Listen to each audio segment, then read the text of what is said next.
Ito ay rated SPG. Striktong patnubay at gabay ng magulang ang kailangan. Maaaring may masiselang tema, lengguwahe, karahasan, sexual, horror o droga na hindi angkop sa mga bata.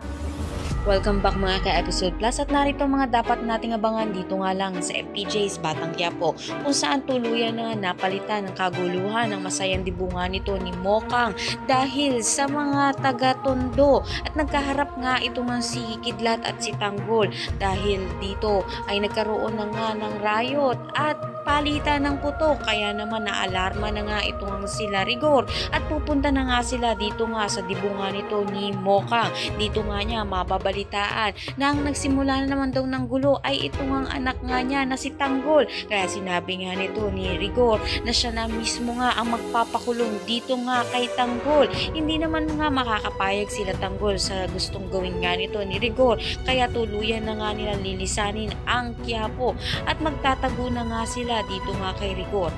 Abangan nga natin kung tuluyan nga bang maipakulong nito ni Rigor ito nga si Tanggol at makapayag nga kaya si Tanggol sa gagawin sa kanya nito ni Rigor o kaya naman makahingi sila ng tulong sa mga kaibigan nga nila katulad nito nila Lucio at dito na nga magtus ang landas nga nila nito ni Supremo at magsanib puwersa nga sila.